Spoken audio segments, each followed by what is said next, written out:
देश के पूर्व पीएम मोरारजी देसाई जिस सीट पर 5 बार सांसद रहे, उस सीट को बीजेपी ने चुनाव से पहले ही जीत लिया है। जी हां, कांग्रेस ने आरोप लगाया है कि मैच फिक्सिंग हुई है। दरअसल ये सीट है सूरत। चलिए सूरत का पूरा सूरत हाल बताते हैं, आखिर क्या हुआ और क्या है पूरा मामला। दरअसल लोकसभा चुनाव के पहले चरण का मतदान हो चुका है, दूसरे चरण का 26 तारीख को होना है। फाइनल रिजल्ट 4 जून को आएगा, लेकिन रिजल्ट आने से पहले ही बीजेपी ने एक सीट पर जीत दर्ज कर ली है। दरअसल सूरत लोकसभा सीट से कांग्रेस उम्मीदवार का नामांकन रद्द होने के बाद बाकी बचे 8 उम्मीदवारों ने भी अपने नाम वापस ले लिए हैं, जिसके बाद बीजेपी की निर्विरोध जीत हुई है।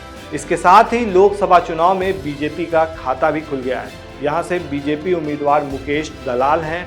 वहीं कांग्रेस ने इस पर सवाल उठाते हुए कहा है कि ये मैच फिक्सिंग है।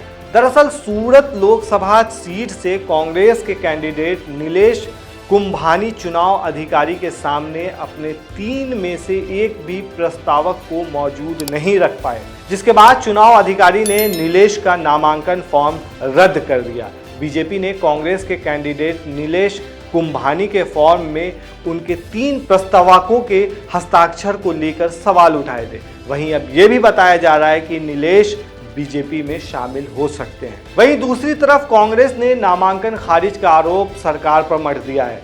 कांग्रेस नेता जयराम रमेश ने इसे मैच फिक्स करार दिया है।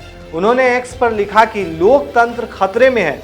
आप समझिए, सूरत जिला चुनाव अधिकारी ने सूरत लोकसभा के लिए कांग्रेस के उम्मीदवार नीलेश कुंभानी का नामांकन 3 प्रस्तावकों के हस्ताक्षर के सत्यापन में विसंगतियों के कारण खारिज कर दिया। समान आधार पर अधिकारियों ने सूरत से कांग्रेस के स्थापन्न उम्मीदवार सुरेश पडसाला के नामांकन को खारिज कर दिया।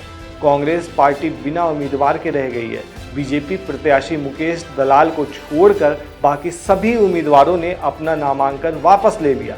7 मई 2024 को मतदान से लगभग 2 सप्ताह पहले 22 अप्रैल 2024 को सूरत लोकसभा सीट से भाजपा उम्मीदवार को निर्विरोध निर्वाचित घोषित कर दिया गया।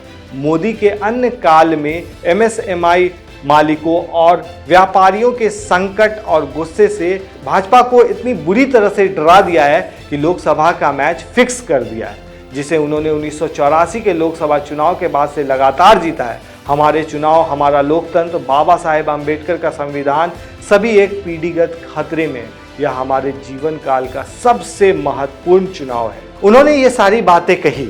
वहीं नीलेश कुंभानी के प्रस्तावक में से उनके बहनोई, भांजे और भागीदार के हस्ताक्षर होने का दावा किया गया था, लेकिन तीनों प्रस्तावकों ने चुनाव अधिकारी के सामने कहा कि नीलेश कुंभानी के फॉर्म में उनके हस्ताक्षर नहीं है, जिसके बाद से तीनों प्रस्तावक गायब हो गए।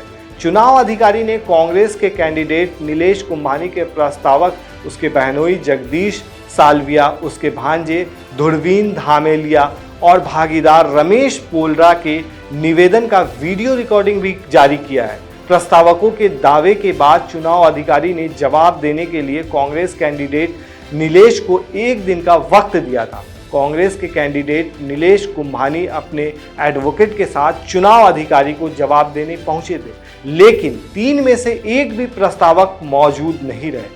बता दें कि देश के पूर्व पीएम मोरारजी देसाई 5 बार गुजरात की सूरत लोकसभा सीट से सांसद रहे, लेकिन साल 1989 से सूरत लोकसभा सीट पर बीजेपी का कब्जा रहा है।